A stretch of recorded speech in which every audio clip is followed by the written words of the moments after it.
The fluorescent lights hummed above me like dying insects, casting everything in the emergency room waiting area a sickly yellow-green. I sat hunched in the corner chair, my phone clutched between trembling fingers, watching the battery percentage drop to 3%. The plastic seat stuck to the back of my thighs through my thin cotton dress. The same dress I'd worn for 2 days straight because I hadn't been home, hadn't slept, hadn't eaten anything but stale vending machine crackers that now sat like rocks in my stomach. My daughter was somewhere beyond those double doors, Emma, 6 months old, fighting a fever that had spiked to 104 degrees in the middle of the night. The nurses had rushed her back an hour ago, and I'd been sitting here ever since, trying not to think about the credit card they'd declined at the registration desk.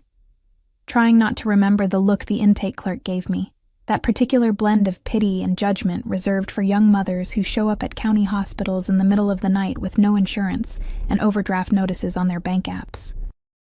The smell of antiseptic mixed with burnt coffee and something else. Fear, maybe, or desperation. It clung to everything, this place. I pressed my palms against my eyes, felt the grit of exhaustion there, the salt of tears I couldn't afford to shed. Not here. Not where people could see how close I was to shattering. My phone buzzed. Another text from Jake. Where are you? Not is Emma okay? Not do you need help? Just those 3 letters dripping with accusation, as if I'd orchestrated this emergency to inconvenience him. As if his daughter wasn't lying in some examination room with an IV in her tiny arm, because I couldn't afford the kind of pediatrician who made house calls. I should have texted my friend Sarah. She'd offered to be my emergency contact a dozen times. But Sarah had her own problems. 3 kids, a husband who worked nights, a life that didn't have room for my crisis at 2 a.m. on a Wednesday. My fingers moved across the screen, muscle memory more than conscious thought. The contacts list swam in my vision, exhaustion making the names blur together. I found what I thought was Sarah's name and typed quickly before my phone could die completely. Emma's in the ER. High fever. I'm scared. They won't tell me anything, and I'm alone. Please. I hit send as the screen went black. 1% to 0 in an instant. The phone died in my hand, and I sat there staring at the dark glass, seeing my own reflection ghosted there, hollow-eyed, hair pulled back in a messy knot, a stain on my collar that might have been baby formula or my own sweat. I looked exactly like what I was. A 23-year-old single mother who'd made every wrong choice in the book and was now watching those choices come due. Ms. Reeves? A nurse appeared through the double doors, her scrubs patterned with teddy bears that seemed obscene given the circumstances. Emma's responding to the IV fluids. The doctor wants to run a few more tests, but her fever's coming down. The relief hit me so hard I nearly vomited. Can I see her? In a few minutes. We're just finishing up. She hesitated, her expression softening. Is there someone we can call? You look like you could use some support. I shook my head, not trusting my voice. She squeezed my shoulder, brief, professional, kind, and disappeared back through those doors. I don't know how long I sat there. Time moved strangely in that waiting room, measured only by the rotation of faces in other chairs, other people's emergencies eclipsing mine. A man came in holding his arm at an odd angle. A teenager threw up in a trash can while her mother held her hair. Life continued its messy, painful march forward, and I was just another casualty in the procession. The automatic doors at the entrance hissed open. I barely registered it at first. Just another ambulance crew, maybe, or another desperate soul seeking salvation in this fluorescent purgatory. But something made me look up, some shift in the air pressure, or maybe the sudden silence that fell over the waiting room like a held breath. 3 men walked in. No, that wasn't right. 2 men walked. The third one commanded space, owned it, made everyone and everything else seem like background scenery in whatever film he was starring in. He moved with the kind of confidence that didn't need to announce itself, didn't need to rush or posture or prove. The automatic doors might as well have been palace gates opening for royalty. He wore all black. Not the trendy kind of black you saw on college students trying to look edgy, but the expensive kind, a suit that probably cost more than 3 months of my rent, tailored so precisely it looked like it had been painted onto his frame. Dark hair swept back from a face that could have been carved from marble, all sharp angles and aristocratic lines, young, maybe early 30s, but carrying himself with the gravity of someone much older. The two men flanking him were clearly security. One built like a linebacker, the other lean and watchful, both of them scanning the room with eyes that cataloged threats and exits in the same sweeping glance. They positioned themselves near the entrance as the man in black stopped at the registration desk. He didn't wait in line. The clerk who'd given me that pitying look an hour ago now stumbled over herself to help him, her demeanor transformed entirely. "Yes, sir. Right away, sir. Of course, Mr. Marchetti." Marchetti. The name drifted through the waiting room like smoke, and I watched people's reactions ripple outward. Recognition, fear, excitement, the careful studied ignorance of those who knew better than to stare. My mind scrambled to place it, that name, but came up empty. Just another rich man in a city full of them, probably. Someone used to getting what he wanted, when he wanted it. He turned from the desk, and for one disorienting second, his gaze swept across the room and landed on me. Dark eyes. The kind of dark that wasn't just brown, but something deeper, older, holding shadows that had nothing to do with the fluorescent lighting. They locked onto mine with an intensity that made my breath catch, made every nerve ending in my body suddenly aware of his presence even though he stood 30 feet away. Then his attention moved on, dismissing me as easily as he'd found me, and I could breathe again. "Mr. Marchetti, this way, please."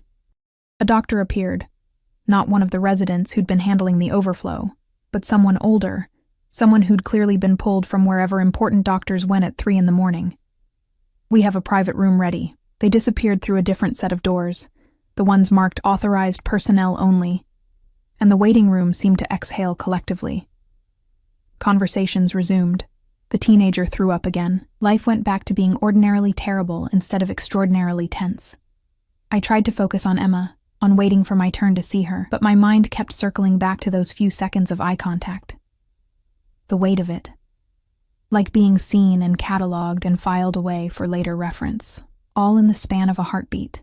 My phone remained dead in my lap. I'd forgotten about the text I'd sent, about Sarah, about everything except the sick twist of worry in my gut, and the bone-deep exhaustion that made the plastic chair feel almost comfortable. "Ms. Reeves?" The teddy bear nurse again. "You can see Emma now." I followed her through the double doors on legs that didn't quite feel attached to my body. Emma lay in a pediatric examination room, dwarfed by the adult-sized bed, an IV taped to her tiny hand, but her eyes were open, alert. She saw me, and made that little sound, not quite crying, but close. And I was beside her in an instant, stroking her feverish forehead, whispering nonsense comfort. "The fever's down to 101, the nurse said.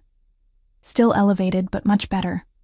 The doctor wants to admit her overnight for observation just to be safe. I can't—" The words stuck in my throat. "My insurance? We'll work it out." She touched my arm. "Right now your daughter needs you. That's what matters." But it wasn't what mattered to the billing department, was it? It wasn't what mattered when the collection notices started arriving, when they garnished my already pathetic paycheck, when I had to choose between electricity and groceries. I stayed with Emma as they moved her upstairs to the pediatric ward. The room was small but clean, with a window overlooking the parking lot and a reclining chair that converted into a bed. I settled Emma into the crib, watched her eyes flutter closed, her breathing even out into the soft rhythm of healing sleep. My phone was still dead. I should find a charger, call someone, let the world know where I was, but exhaustion pulled at me like an undertow, and the reclining chair looked impossibly inviting. Just for a minute, I told myself. Just until I could think straight again. I don't remember lying down, don't remember my eyes closing. But I must have, because the next thing I knew, someone was shaking my shoulder, and when I jerked awake, the sun was streaming through the window, and there was a man standing over me who definitely wasn't hospital staff, the linebacker from last night, the security guard who'd flanked Mr. Marchetti. "Ms. Reeves," he said, his voice surprisingly soft for someone his size. "Mr. Marchetti would like to speak with you." My heart kicked into overdrive, confusion and fear tangling together. "Who? Why would—" "Please." Not a request. "It's important." I looked at Emma, still sleeping peacefully, her fever clearly broken, looked back at this mountain of a man who somehow knew my name, who'd found me in this hospital room, who worked for someone I didn't know and had never met. "I can't leave my daughter," I said, trying to sound firm instead of terrified. "She'll be watched." He gestured to the door, where a nurse I didn't recognize stood smiling pleasantly. "Mr. Marchetti insisted, "Your daughter will be perfectly safe." What choice did I have? This man could probably pick me up with one hand if he wanted to, and something about the way he said, "Mr. Marchetti insisted," suggested that refusing wasn't really an option being offered. I followed him into the hallway, my heart hammering against my ribs. Still wearing yesterday's stained dress, my hair a disaster, my mouth tasting like something had died in it. We walked past the nurse's station, where the staff conspicuously didn't look at us, past other patient rooms, to an elevator that required a keycard to access. The doors opened on the top floor. The floor I'd heard other patients mention in jealous whispers, where the wealthy went to recover in something resembling hotel suites rather than hospital rooms.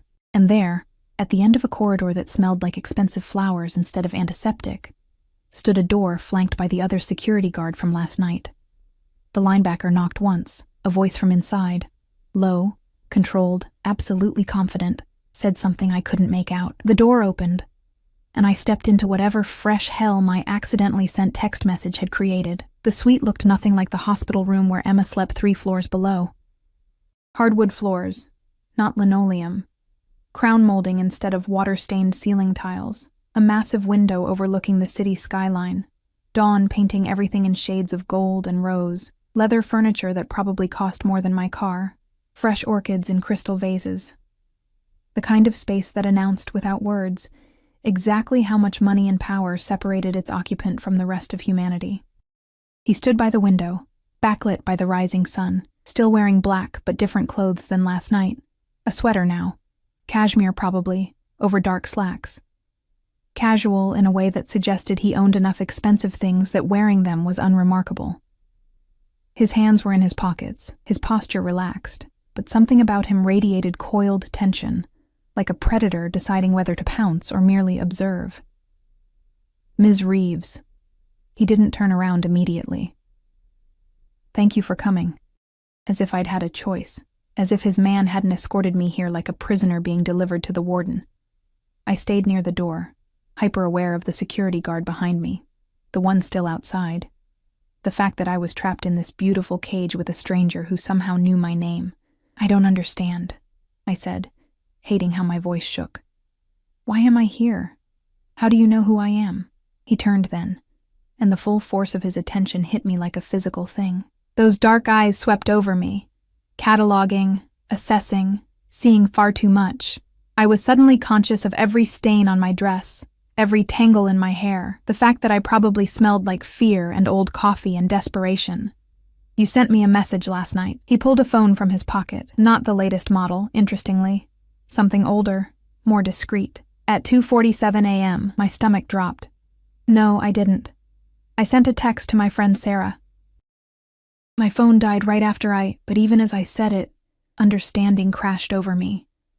The contacts list swimming in my exhausted vision.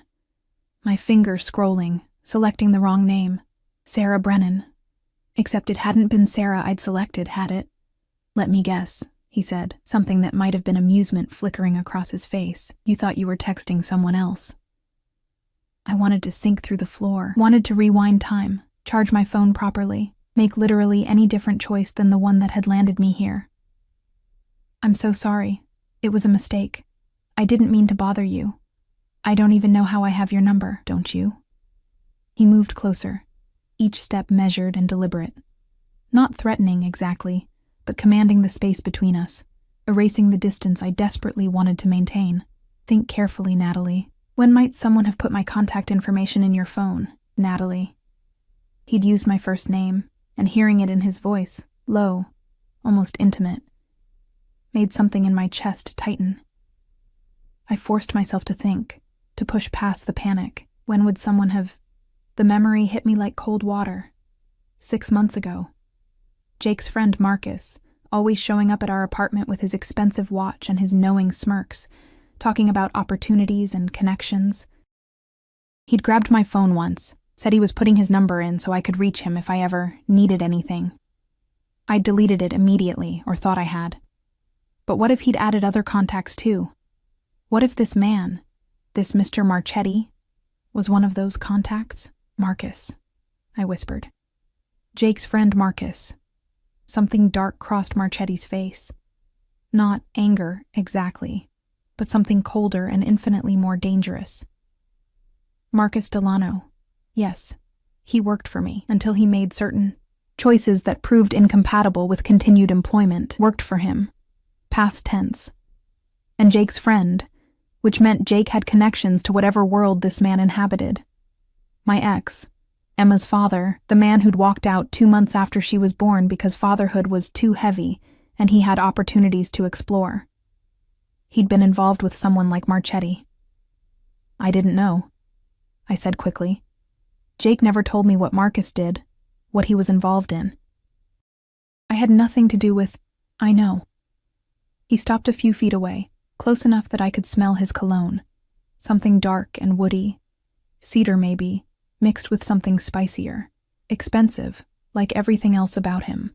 I had you investigated after I received your message. Thoroughly.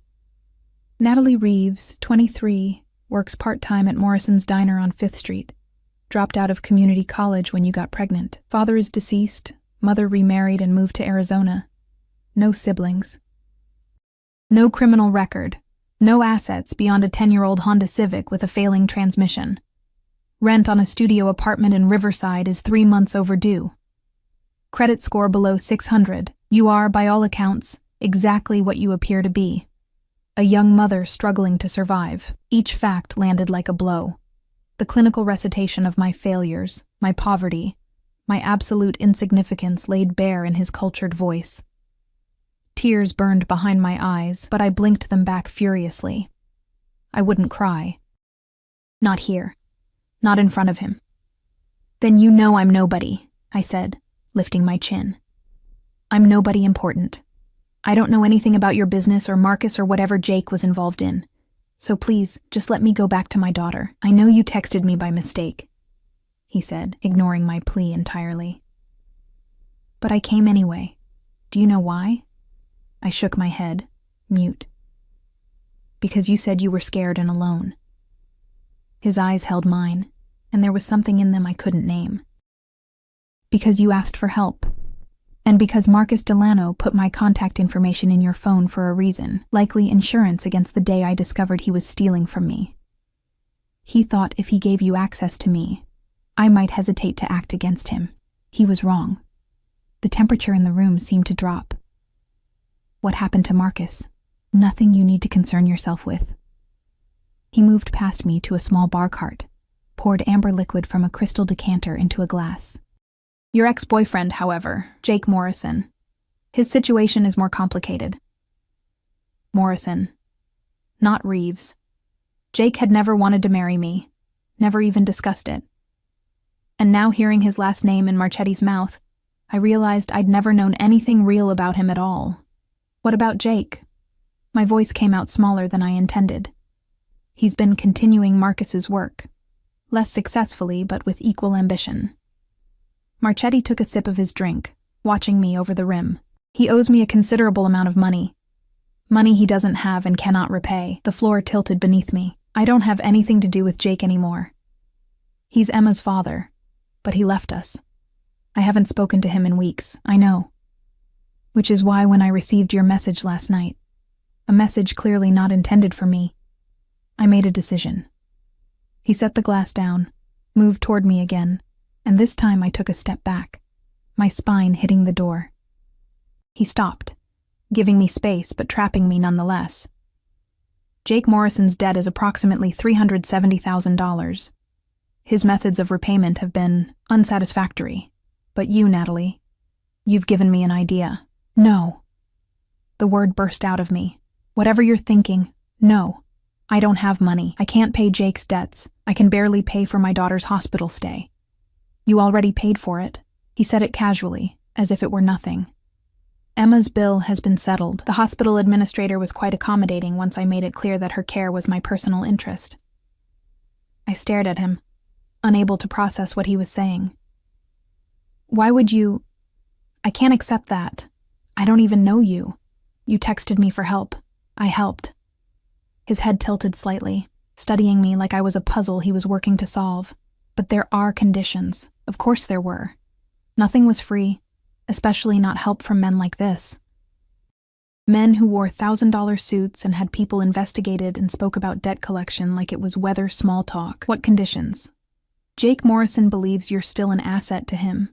He's been telling people you might reconcile, that he has access to you, and by extension to your daughter. He's been using your name in ways I find troublesome.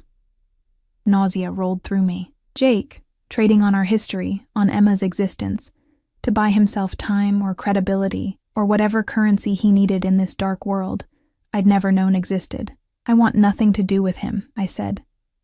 He can tell people whatever he wants. It doesn't make it true. But perception matters in my business, Natalie. And right now, the perception is that Jake Morrison has connections and leverage that make him valuable alive. Marchetti's voice dropped lower, intimate and terrifying. I need to change that perception, which is where you come in. I don't understand. You will be seen with me, publicly. You and your daughter will move into a property I own. Nothing extravagant, but safe and comfortable. You will allow it to be known that you are under my protection. And Jake Morrison will understand, very clearly, that he has nothing left to bargain with. The words hung in the air between us like a suspended sentence. You want me to be what? Your girlfriend? Your... my responsibility. He cut through my stammering. The woman who texted me in crisis and who I chose to help. Jake will interpret it however he likes, and that interpretation will serve my purposes. And if I say no? His expression didn't change, but something shifted in the room's atmosphere. Then I handled Jake Morrison's debt, through more traditional channels. Channels that, while effective, tend to leave considerable collateral damage. Ex-girlfriends. Children. People who got caught in proximity to bad decisions that weren't even theirs to make. It wasn't a threat. Not exactly. But the implication sat heavy as a stone in my chest. I thought of Emma sleeping 3 floors down, her tiny hand curled into a fist, her fever finally broken. Thought of Jake's stupid choices becoming our nightmare. Thought of what men like Marchetti did to people who owed them money and couldn't pay. How long? I whispered. Until Jake's debt is resolved. One way or another. He reached out slowly, giving me time to flinch away, but I was frozen. His fingers brushed my cheek, tucking a strand of tangled hair behind my ear. The touch was gentle, almost tender, and somehow more frightening than any threat could have been. You'll want for nothing, Natalie. You and Emma will be safe, comfortable, cared for. All I ask is that you allow yourself to be seen at my side when necessary. And Emma? We'll have the best pediatric care money can buy. The best of everything. His hand dropped away, but I could still feel the ghost of his touch on my skin. Consider it an investment in her future. And yours. An investment. As if I were property, a chess piece to be moved around his board. But what choice did I have? Stay in my roach-infested studio, 3 months behind on rent, watching Emma grow up poor and struggling, or accept help from a dangerous man, and hope I could navigate whatever darkness came with it. I need to think, I said. Though we both knew that was a lie, there was nothing to think about. He'd already won. Of course. He stepped back, pulled a business card from his pocket. Not his number. I already had that, apparently, but an address. The apartment is in Riverview Heights, 3rd floor, Unit 312. The key will be at the front desk under your name. Move in whenever you're ready. My driver will collect you and Emma from the hospital this afternoon. I didn't say yes. You will. He said it with such certainty, such absolute confidence, that arguing seemed pointless. You texted me for help, Natalie. I'm offering it. What happens next is entirely up to you. The security guard opened the door behind me, and I understood I was being dismissed. I stumbled into the hallway, my legs shaking, the business card clutched in my hand like a talisman or a curse. I couldn't tell which. Back in the elevator, back down to Emma's floor, back to my daughter's room where she slept peacefully, completely unaware that her mother had just made a deal with the devil. The nurse from earlier smiled at me. Everything okay, honey? I nodded, not trusting my voice, and sank into the chair beside Emma's crib. My phone, Someone had plugged it in while I was gone, charged it back to life. Texts from Jake filled the screen. "Where the fuck are you? You better not be ignoring me. We need to talk about money, Nat." I know getting benefits for Emma. I deleted them all, every single one. Then I pulled up his contact and blocked his number. Outside the window, the city woke up around us. People going to work, to school, to ordinary lives full of ordinary problems. And here I sat, holding a business card for an apartment I hadn't agreed to take, making plans I hadn't agreed to make, all because I'd sent one desperate text message to the wrong person. Or maybe, I thought as I watched Emma sleep, exactly the right person, just not in any way I could have imagined. The apartment in Riverview Heights looked nothing like the cramped studio I'd called home for the past year. Floor-to-ceiling windows overlooked the river, afternoon light spilling across hardwood floors that gleamed like honey. A kitchen with granite countertops and appliances that looked like they belonged in a magazine. 2 bedrooms, one already set up as a nursery, complete with a white crib, changing table, and shelves stocked with diapers, wipes, and baby supplies I could never have afforded. The living room held a cream-colored sofa, a coffee table made of reclaimed wood, and abstract art on the walls that was probably real and expensive. It was beautiful, pristine, a gilded cage with a view. Marchetti's driver, a quiet man named Vincent, who'd helped carry Emma's car seat and the pathetic garbage bag containing everything we owned, had left us 20 minutes ago. Now I stood in the middle of this perfect apartment, Emma drowsing against my shoulder, and tried not to think about what accepting all of this meant. The refrigerator was stocked. I'd checked, disbelieving, finding fresh produce, milk, eggs, chicken breasts, things I usually bought in their cheapest forms, or did without entirely. The pantry held pasta, rice, canned goods, baby formula, the expensive organic kind I'd stared at longingly in grocery stores. Someone had thought of everything, anticipated every need. It should have felt like relief. Instead, it felt like drowning in velvet. My phone buzzed. A text from an unknown number. "I trust the apartment is satisfactory. My assistant will contact you tomorrow regarding Emma's new pediatrician. Rest tonight. You've earned it." No signature, but I knew who it was from.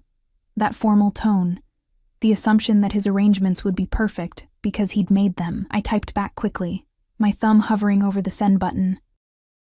"Thank you. But I need to know what you expect from me." The response came within seconds. "Patience, Natalie. We'll discuss expectations soon enough. For now, just settle in." I set the phone down, carried Emma to the nursery, and laid her in the crib that was nicer than any piece of furniture I'd ever owned. She sighed in her sleep, stretching her small arms above her head, completely at peace. At least one of us was. The next 3 days passed in a strange, suspended reality. I didn't leave the apartment, didn't know if I was allowed to, or if someone would be watching, reporting my movements back to Marchetti. Groceries appeared at the door, delivered by the building's concierge, a woman named Margaret, who smiled warmly and never asked questions. Emma thrived in the air-conditioned comfort. Her fever a distant memory, her appetite returning with a vengeance. I should have felt grateful, and part of me did. The part that remembered choosing between electricity and groceries, the part that had held my screaming daughter in a roach-infested apartment and wondered how I'd let our lives come to this. But another part, larger and louder, kept whispering that nothing was free.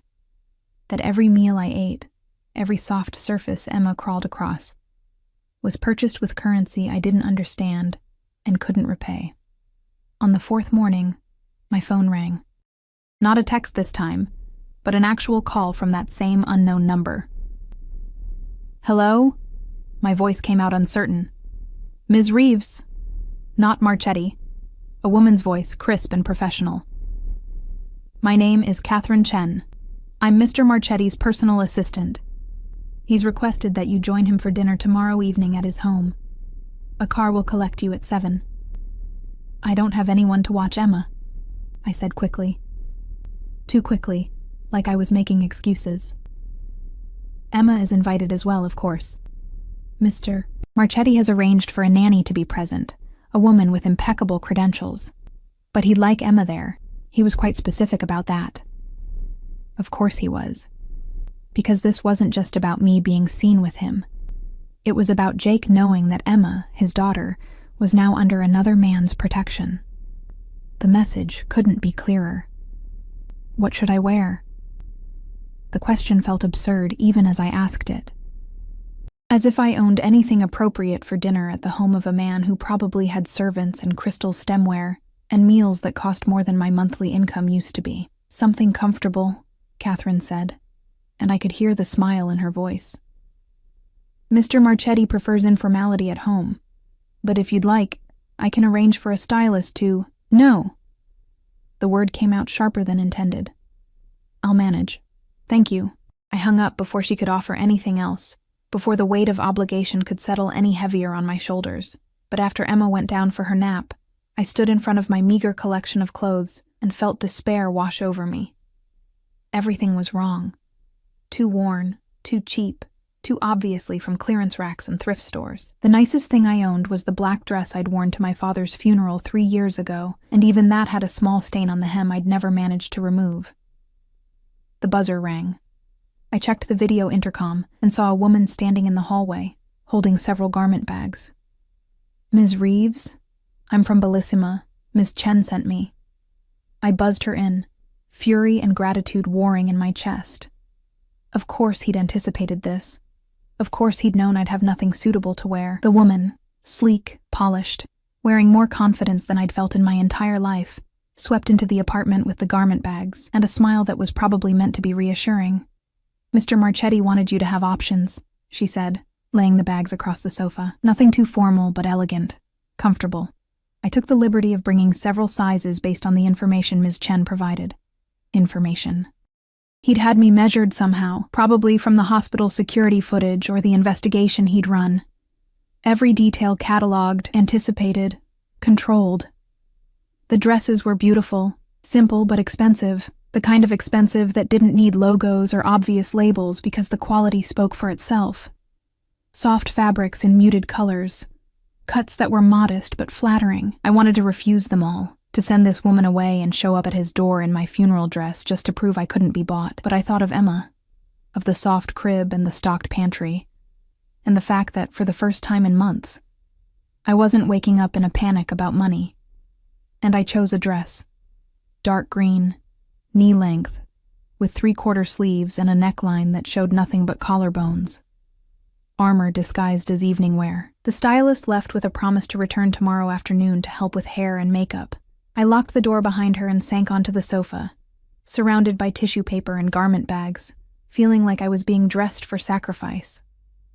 That night, I dreamed of my father. He'd been a good man, a construction worker who'd never made much money, but had always made sure I had what I needed. He'd died when I was 20, a heart attack on a job site, and I'd had to handle everything alone because my mother had already checked out emotionally, already planning her escape to Arizona with her new husband. In the dream, my father sat across from me at our old kitchen table and asked, "What are you doing, Natalie?" "Surviving," I told him. "Taking care of Emma the only way I can." "At what cost?" he asked, and I woke up with tears on my face and no answer to give. Vincent arrived at precisely 7 the next evening. I'd dressed carefully, the green dress, my hair pulled back in a simple twist, minimal makeup that the stylist had applied with expert hands. Emma wore a new outfit that had appeared mysteriously in her nursery, soft pink cotton with embroidered flowers. She babbled happily as Vincent helped me into the back of the black SUV, clearly pleased with the adventure. We drove for 30 minutes, leaving the city behind for the suburbs, then beyond the suburbs to where properties spread out with gates and long driveways, and the kind of privacy that only serious money could buy.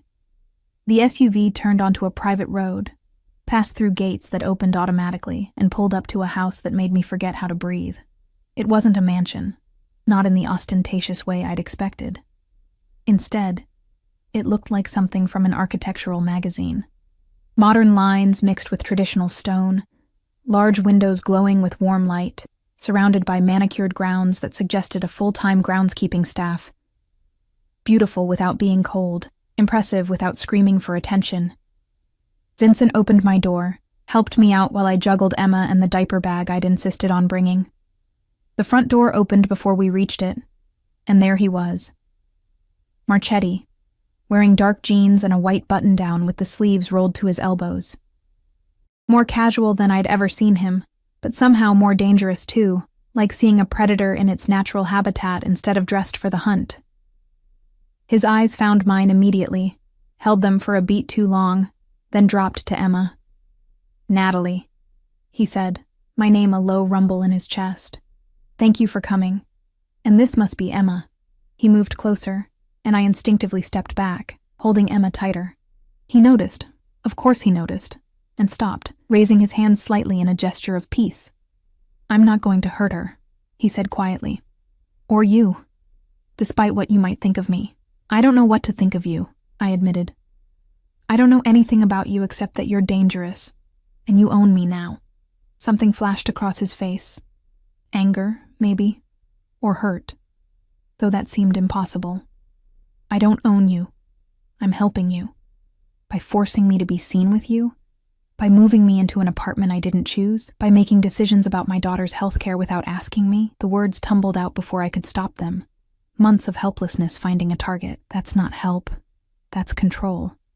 "Yes," he said simply. "It is. Because control is what keeps you safe. Control is what keeps Jake Morrison and his bad decisions from destroying what's left of your life."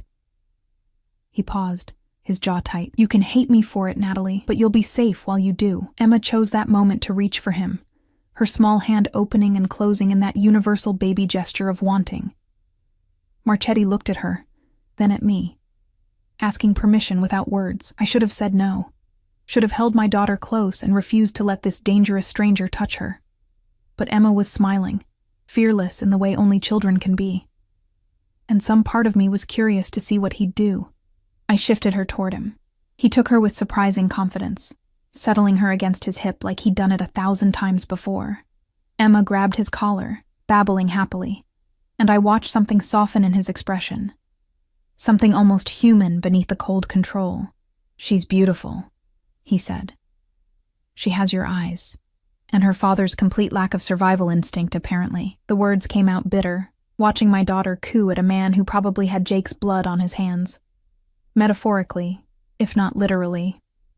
Not lack of instinct, she knows I won't hurt her. His eyes met mine over Emma's head. Children always know. We stood there in his doorway, the three of us forming some perverse tableau of domesticity.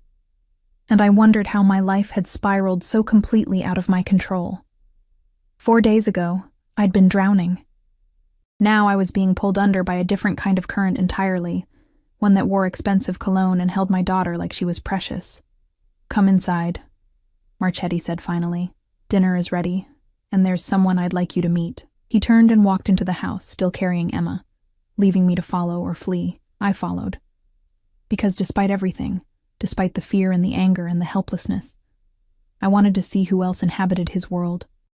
The interior matched the exterior. Modern but warm, expensive but not ostentatious. We walked through a foyer with marble floors to a living room with comfortable furniture and a stone fireplace. Beyond that, a dining room with a table set for dinner and windows overlooking gardens lit by landscape lighting. A woman emerged from what was presumably the kitchen. 50s, gray hair pulled back neatly, wearing dark slacks and a cardigan. She smiled when she saw us, her expression genuinely warm. "You must be Natalie," she said, wiping her hands on a dish towel. "I'm Maria. I help Mr. Marchetti with the house, and this angel must be Emma." Emma, the traitor, reached for Maria immediately. Marchetti handed her over without protest, and Maria cooed at her in what sounded like Italian, carrying her toward the kitchen with promises of something interesting to see. And suddenly, I was alone with him. "Maria's daughter is the nanny I mentioned," Marchetti said, moving toward the bar cart in the corner. "She'll be here shortly. Would you like something to drink? Water." My mouth was dry as desert sand. "Just water." He poured it from a crystal pitcher, added ice, brought it to me. Our fingers brushed as I took the glass, and I jerked back like I'd been burned. He noticed that too, noticed everything, filed it away in whatever mental catalog he kept of my reactions. "Sit," he said, gesturing to the sofa. "Please. You look like you're about to bolt. I'm thinking about it." "Don't." He remained standing, watching me with that unnerving intensity. I understand this is uncomfortable, but it's necessary. Jake Morrison needs to understand that you're no longer accessible to him, that Emma is protected. The only way to accomplish that is to make our association public and undeniable. So I'm bait, a message written in human form. You're under my protection, he corrected. There's a difference. Not from where I'm standing. He moved closer, and I forced myself not to retreat. Do you know what Jake was doing for Marcus before Marcus died? What he's been doing since? I shook my head. Running drugs through the county hospital system. Using his connection to you, the mother of his child who works nearby, as cover, telling people you were his way in, his legitimacy. He's been trading on your name and Emma's existence for months. The water glass nearly slipped from my hand. I didn't know. I swear I didn't. I know you didn't. But Jake's associates don't. And when Jake can't pay what he owes, they'll come looking for leverage. They'll come looking for you. His voice dropped lower, almost gentle despite the horror of what he was saying. I'm ensuring they never get that chance. By making me yours instead? The question came out as barely a whisper. By making it clear that you're no longer accessible for leverage, that touching you or Emma would mean war. He reached out slowly, giving me time to flinch away, and tucked a strand of hair behind my ear just like he had in the hospital. I don't share what's mine, Natalie, and I destroy anyone foolish enough to try taking it. The possessiveness in his voice should have terrified me. Maybe it did. But beneath the terror was something else. Something that felt dangerously like relief. Because for the first time in as long as I could remember, someone was standing between me and the world, promising that nothing would touch me, even if that someone was a monster. Dinner was surprisingly normal. Maria served pasta with homemade sauce, fresh bread, a salad with vegetables that tasted like they'd been picked that morning. The nanny, a young woman named Sophia, who was indeed Maria's daughter, entertained Emma in the living room, their laughter drifting through the open doorway. Marchetti ate across from me at the smaller table in the breakfast nook rather than the formal dining room, asking me questions about Emma's eating habits, her sleep schedule, whether she'd started teething yet, questions a father might ask, or a man genuinely interested in the child he'd suddenly acquired through the strangest circumstances imaginable. "Why are you doing this?" I asked finally, setting down my fork. The food was delicious, but I could barely taste it, really. Not the explanation about Jake or protection or sending messages. Why do you care what happens to me and Emma? He was quiet for a long moment, swirling wine in his glass. You texted me asking for help. You were scared and alone with a sick child at 3 a.m. And instead of asking for money or trying to manipulate me, instead of doing what most people in your position would do, you were just honest, vulnerable, real. He looked up, his dark eyes finding mine. Do you know how rare that is in my world? So I'm what? A novelty? A charity project to make you feel human? Maybe. His honesty surprised me. Or maybe I'm tired of being surrounded by people who only see me as what I can do for them, what I can give them, what they can take. He leaned back in his chair, the lamplight casting shadows across his sharp features. You didn't even know who I was. You just needed help, and you reached out to what you thought was a friend. There was no agenda, no calculation, just desperation and hope that someone might care, and that makes me special somehow. It makes you different. He paused. My mother died when I was young, cancer. My father raised me alone in this business, taught me that trust is a luxury we can't afford, that everyone wants something. He was right, mostly, but sometimes I wonder what life might have been like if he'd been wrong. If there were still people in the world who could be honest without expecting something in return. The vulnerability in his admission caught me off guard. For a moment, he wasn't the dangerous man who'd investigated me and moved me into his apartment like a chess piece. He was just someone who'd lost his mother too young and learned all the wrong lessons about trust. I'm not that person, I said quietly. I'm taking your help because I'm desperate and scared, and I don't know what else to do. That's not honesty. That's survival. At least you admit it. He smiled, but it didn't reach his eyes. Most people would pretend otherwise. would perform gratitude while plotting how to extract more. You're just direct. We finished eating in silence, broken only by Emma's happy babbling from the other room. Maria brought coffee, and something she called tiramisu, that melted on my tongue like a sweet, coffee-flavored dream. Normal. Domestic. As if we were a real couple having a real dinner instead of two strangers bound by accident and desperation. After dinner, Marchetti led me to his study, all dark wood and leather, with bookshelves that climbed to the ceiling and a massive desk that probably cost more than my old apartment. He pulled a folder from a drawer, slid it across the desk toward me. "What's this?" "Information on Jake's activities over the past 6 months, his associates, his debts. The people who might come looking if I don't make my position clear." He leaned against the desk, arms crossed. "I want you to understand what you're dealing with, what I'm protecting you from." I opened the folder with trembling hands. Photographs. Jake with men I didn't recognize. Outside buildings I'd never seen. Financial records showing transactions that made my head spin. Transcripts of conversations mentioning my name, Emma's name, our address. My stomach turned reading Jake's voice in black and white. "Natalie's solid. She won't talk. And if things get tight, the kid gives me insurance." Insurance. He'd been using Emma, his own daughter, as insurance against his own bad decisions. He was going to use her. My voice came out hollow. He was going to use our baby as leverage if things went wrong. "Yes." Marchetti's expression was granite. "Which is why you're here. Why this arrangement is necessary. Jake needs to understand that Emma is no longer his insurance policy. That you're both beyond his reach." I closed the folder, unable to look at it anymore. What happens to him? To Jake? That depends on him. If he's smart, he'll find a way to settle his debt and disappear. If he's not... Marchetti trailed off, but the implication hung heavy in the air. "Either way, he won't come near you or Emma again. I'll make certain of that. By making me your..."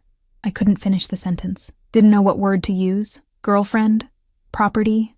Project? "By making it known that you're under my protection," he finished for me. "We'll be seen together. A few public appearances, nothing uncomfortable. A charity gala next week, dinner at Giovanni's, places where the right people will notice and report back. Within a month, everyone who matters will know that you're connected to me. And that connection will keep you safer than any bodyguard could. And after that, when Jake's debt is settled or he's dealt with..." Marchetti pushed off from the desk, moving around it until he was standing directly in front of me. Close enough that I had to tilt my head back to maintain eye contact, close enough that I could feel the heat radiating from him, smell that cedar and spice cologne that was becoming familiar. "After that," he said quietly, "you're free to go. Back to your life, your apartment. I'll ensure it's somewhere safe, somewhere better than where you were. Emma will have a trust fund set up for her education and future. You'll never have to worry about money again. All I ask is that you play this role convincingly until the threat is neutralized." It sounded so reasonable, so simple. A few weeks of pretending in exchange for safety and security and a future for Emma. But nothing about this man was simple, and I could see in his eyes that there was more he wasn't saying. "What aren't you telling me?"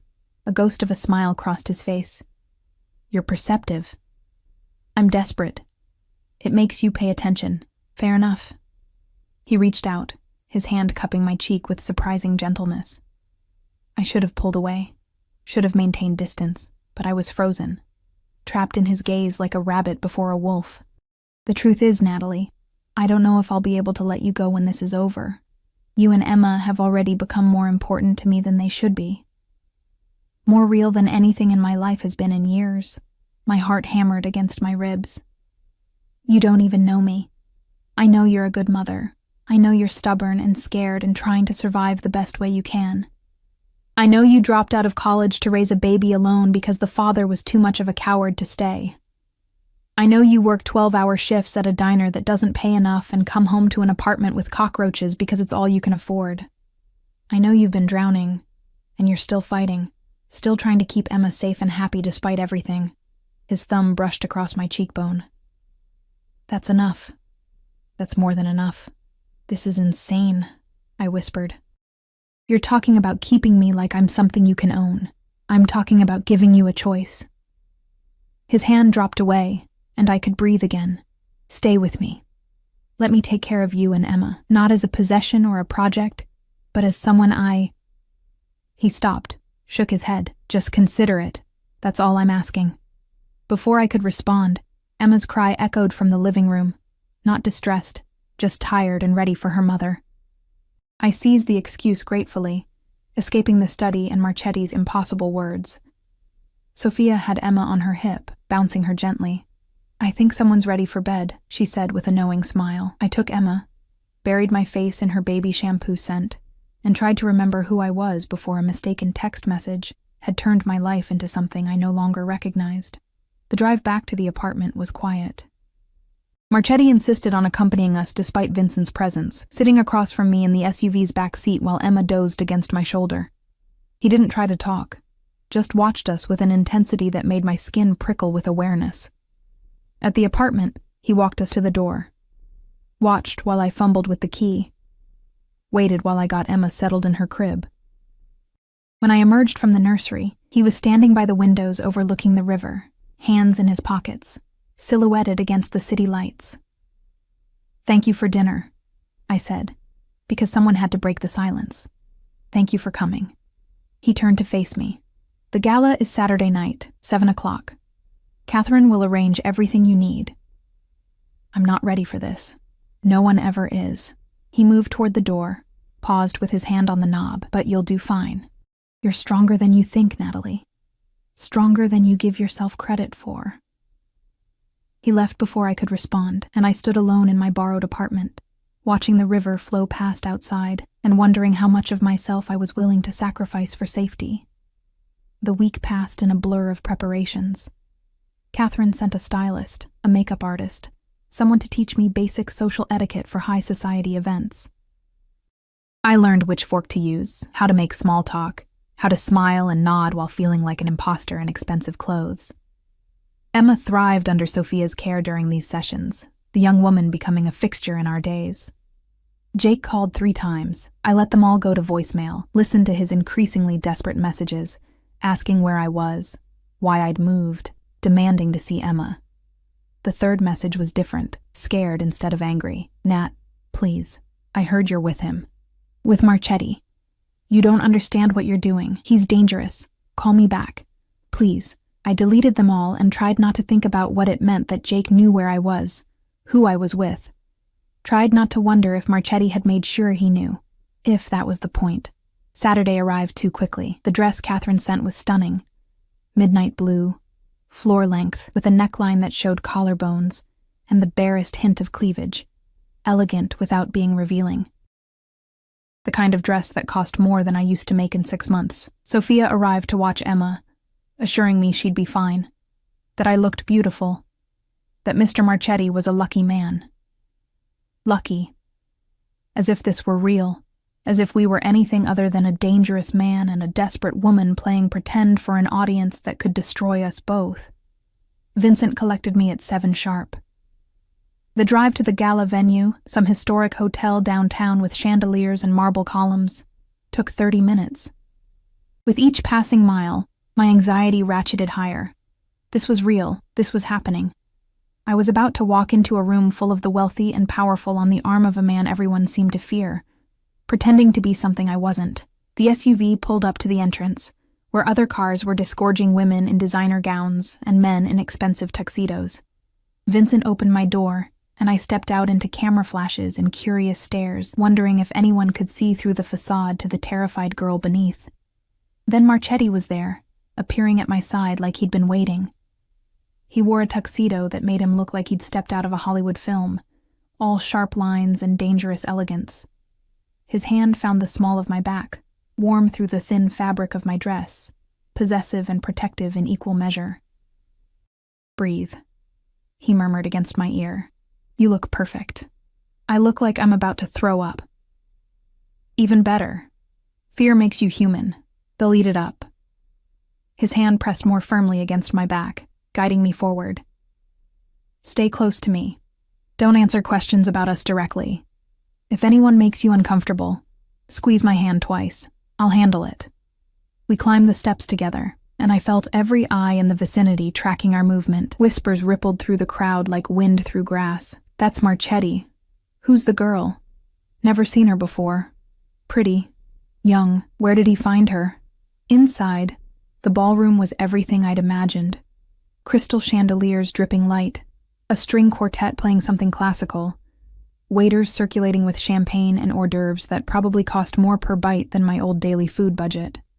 Everywhere I looked, designer clothes, expensive jewelry, the kind of casual wealth that had never even brushed against my existence before. Marchetti kept me close, his hand never leaving my back or waist, introducing me to people whose names I immediately forgot. Business associates, politicians, society figures. Everyone smiled at me with curiosity poorly hidden behind politeness, their eyes cataloging my dress, my shoes, trying to place me in whatever mental hierarchy they maintained. And who is this lovely creature, Alessandro? A woman in her 60s, dripping diamonds, smiled at me with sharp interest. I don't believe we've met.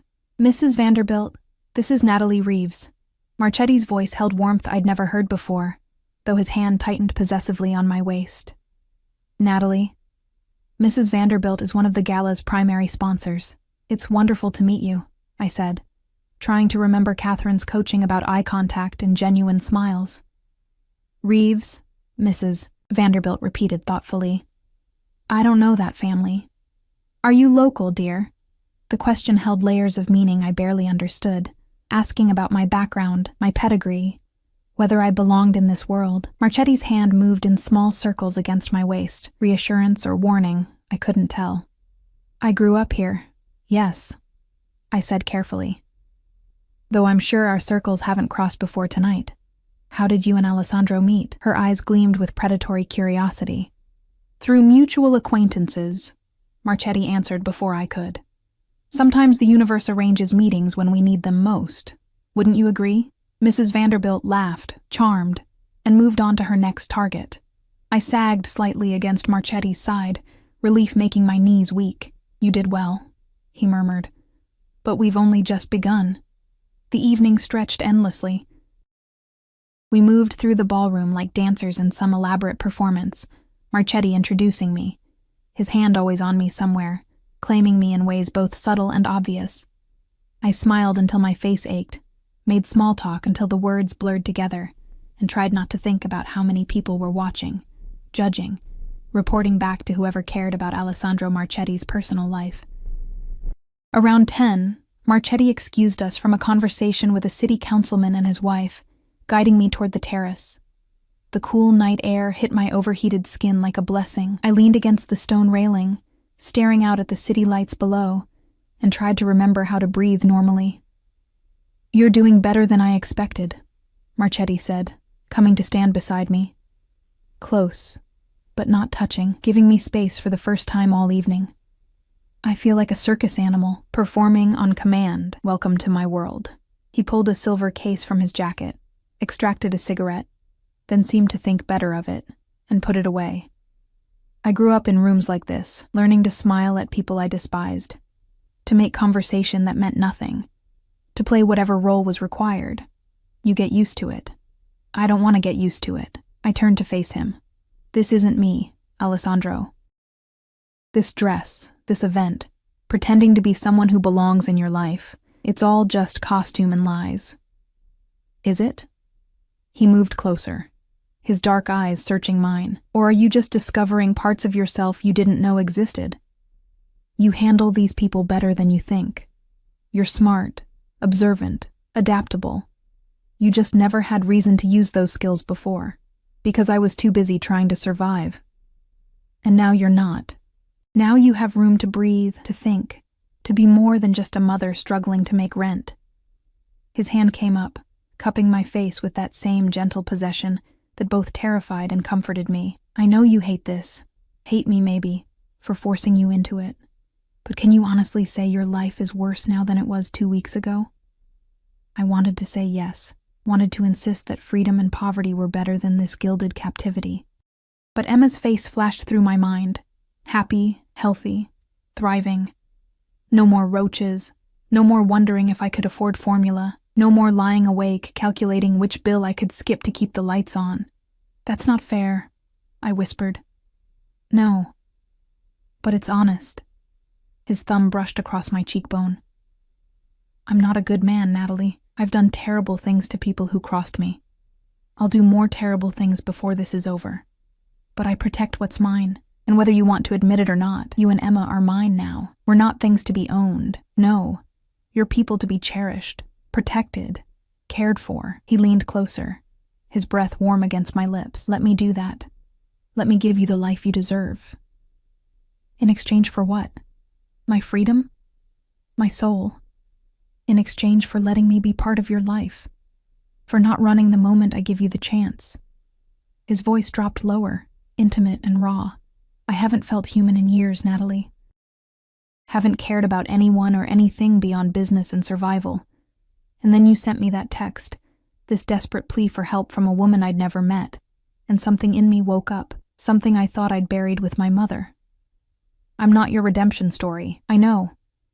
But maybe you're my second chance. His lips were so close now, hovering just above mine. Tell me you don't feel this pull between us. Tell me it's just fear and obligation, and I'll back off. I'll keep my promise. Keep you safe until Jake is dealt with. Then let you go. But if there's even a chance you feel what I feel... A commotion inside cut him off. Raised voices, the sound of something breaking. Marchetti's entire demeanor shifted in an instant, from vulnerable man to dangerous predator, his hand moving inside his jacket where I knew he kept a gun. Stay here, he commanded, already moving toward the ballroom, but I followed anyway, fear overriding obedience. Inside, a crowd had gathered near the entrance. Through the press of bodies, I caught glimpses of the scene unfolding. 2 of Marchetti's security guards restraining someone, hotel security hovering nearby, guests backing away from the disturbance. Then I saw who they were restraining, and my blood turned to ice. Jake. He looked terrible. Gaunt, wild-eyed, his clothes wrinkled and stained. Nothing like the charming man I'd fallen for 2 years ago. He struggled against the guards, his voice rising desperately. Natalie. Nat, I know you're here. You need to listen to me. He's going to kill me. You're signing my death warrant by being with him. Marchetti reached the guards, spoke to them in a low voice I couldn't hear. But Jake saw him, and something like terror crossed his face. Please, Jake begged. And it was horrible hearing him reduced to this broken, desperate thing. Please, I'll do anything. I'll disappear. You'll never hear from me again. Just don't... His eyes found mine through the crowd. Nat, tell him. Tell him about Emma. Tell him I'm her father. He can't... Get him out of here, Marchetti said, his voice arctic. Now. The guards dragged Jake toward a side exit, his protests fading as they disappeared through the door. The crowd slowly dispersed, conversations resuming with forced normalcy. But the damage was done. Everyone had seen. Everyone knew now that there was history, complication, drama. Marchetti returned to me, his expression unreadable. We're leaving. Alessandro. Now Natalie. Not a request. Vincent had the SUV waiting at a side entrance. Marchetti ushered me inside, his hand on my elbow firm but not cruel. We pulled away from the hotel, and I watched the city lights blur past the window, my mind racing. What's going to happen to him? I asked finally. To Jake. Nothing tonight. He'll be released once he calms down. Marchetti's jaw was tight, but he made a very public mistake. Used Emma as leverage. Tried to manipulate you in front of witnesses. That changes things. What kind of things? He was quiet for a long moment. Originally, I was willing to give him a chance to pay his debt, work it off, disappear. But now he's made this personal, made it about you and Emma, that I can't allow. The implication hung between us like a death sentence. I thought about Jake. Stupid, selfish Jake, who'd gotten himself into this mess but who was still Emma's father. Still the man I'd loved once, before he'd shown me who he really was. Don't kill him, I heard myself say. Please. Not for me. Not for this. Marchetti turned to look at me, his dark eyes reflecting the passing streetlights. You still care about him. I care that Emma might grow up asking about her father, and I'll have to tell her he died because of me. Because I sent a text message to the wrong person, and everything spiraled from there. Tears burned my eyes. I can't carry that, Alessandro. Please don't make me carry that. He studied me for what felt like eternity. Then he pulled out his phone, made a call, spoke in rapid Italian too quick for me to follow. When he hung up, he reached across the seat and took my hand. He lives, he said simply, but he leaves. Tonight. Out of the city, out of the state, as far as my people can send him. He contacts you or Emma again, even once, and the deal is off. Understood? Relief and guilt warred in my chest. Thank you. Don't thank me. I'm not doing this out of mercy. His grip on my hand tightened. I'm doing it because you asked. Because making you happy matters more to me than revenge. Do you understand what that means? I thought I did. Thought I understood the gift he was giving me. Not Jake's life, but proof that my voice mattered. That I had power in this relationship, even if it was power granted rather than earned. At the apartment, Sophia reported that Emma had been perfect all evening, sleeping peacefully since 8. Marchetti paid her, thanked her, waited until she'd left before turning to me. I should go, he said. Let you rest. It's been a long night. But he didn't move toward the door, and I didn't ask him to. We stood in my living room. His living room, technically, since he owned this place, and something shifted between us. The performance was over. The masks had come off. Whatever happened next would be real, for better or worse. Stay, I heard myself say. Just for a little while. I don't want to be alone. He moved closer, his hand finding my waist, pulling me against him. Natalie, I know what you are. I know this is probably the worst decision I could make, but I'm tired of being alone, tired of being scared, tired of pretending I don't feel something when you're near me. What do you feel? His voice was rough, need and restraint battling in his eyes. Safe. Seen. Like I matter to someone for the first time in years. I reached up, my hand touching his jaw, feeling the slight stubble there, like maybe I'm not just surviving anymore. Like maybe I could actually live. He kissed me then. Not gentle, but not demanding either. Acclaiming that asked for surrender while offering protection, his hands tangled in my hair, careful of the elaborate style, and I melted against him, letting myself feel for the first time since Emma was born, letting myself want something beyond basic survival. When we broke apart, both breathing hard, he rested his forehead against mine. I meant what I said, he murmured. About not being able to let you go. About you and Emma being mine, I know. And you're still here. I'm still here. I pulled back enough to meet his eyes. But I need you to understand something, Alessandro. I'm not staying because I'm trapped or afraid, or because I have no other choice. I'm staying because I'm choosing to. Because despite everything, despite how we started, despite what you are, I want to see where this goes. But the moment I stop wanting it, the moment I feel like I'm a possession instead of a partner, I'm gone. Do you understand? He studied me for a long moment, then nodded slowly. I understand. And I'll spend every day proving you made the right choice. You better. I managed a shaky smile because I'm trusting you with everything that matters. My daughter. My future. My heart. Eventually, if you don't screw this up, high stakes. The highest. I kissed him again, softer this time. Now stay. Watch a terrible movie with me. Be normal for a few hours. Can you do that? I can try. We ended up on the couch, my head on his shoulder, watching some action film neither of us paid attention to. His arm around me felt right in a way I hadn't expected, solid and warm and safe. I thought about Jake, hopefully on a bus heading far away from the consequences of his choices. Thought about Emma sleeping peacefully in the next room, her future secure in ways I could never have provided alone. Thought about the man beside me, dangerous, powerful, possessive, who'd somehow become my protector and maybe, eventually, something more. Life had a strange way of working out. A mistaken text message sent in desperation had led me here, to safety, to stability, to the possibility of something real with someone impossible. It wasn't the life I'd imagined, wasn't the fairy tale ending movies promised.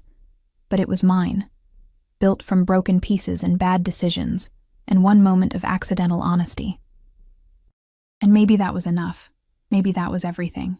3 months later, I stood in Marchetti's kitchen, our kitchen now, since I'd officially moved into his house, making breakfast while Emma babbled in her high chair.